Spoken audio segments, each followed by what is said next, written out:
Capital employed का मतलब सिर्फ कंपनी के टोटल कैपिटल से नहीं होता।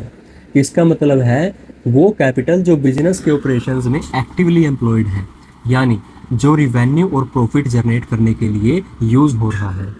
कंपनी के पास बहुत सारे एसेट्स और इन्वेस्टमेंट हो सकते हैं, लेकिन हर एसेट बिजनेस को ऑपरेट करने के लिए कंट्रीब्यूट नहीं होता।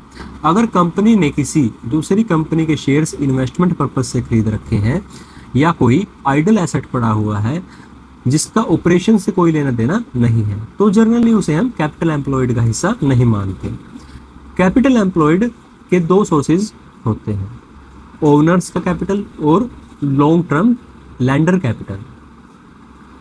इसलिए एक फॉर्मूला है, capital employed is equal to share holders fund plus long term डेप्ट minus miscellaneous expenditure not written off. और अगर हम बैलेंस शीट वाले तरीके से देखें तो इसका फॉर्मूला होगा capital employed is equal to fixed asset plus working capital.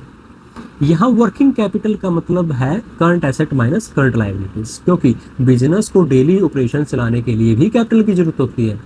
Capital employed का ऑब्जेक्टिव सिर्फ ये बताना नहीं है कि कंपनी के पास कितना पैसा है, ये बताता है कि बिजनेस में कितना लॉन्ग टर्म कैपिटल प्रोडक्टिव तरीके से लगा हुआ है। इसी वजह से investors return on capital employed को बहुत इंपॉर्टेंस देते हैं।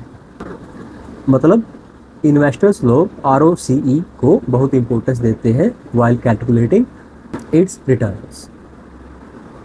अगर दो कंपनीज के प्रॉफिट सेम है लेकिन एक कंपनी कम कैपिटल एम्प्लॉय करके वही प्रॉफिट जनरेट कर रही है, तो वो कंपनी ज़्यादा एफिशिएंट मानी जाएगी, क्योंकि उसने हर रुपी ऑफ कैपिटल को बेटर यूटिलाइज किया है। Every single rupee of capital is utilized better here. इसलिए कैपिटल एम्प्लॉयड को सिर्फ एक अकाउंटिंग फिगर से मत समझिए, ये बिजनेस कैपिटल एफिशिएंसी को मेजर करने का फाउंडेशन है और इसी पर ROCE यानी रिटर्न ऑन कैपिटल एम्प्लॉयड जैसे इंपॉर्टेंट फाइनेंशियल रेशो बेस होते हैं।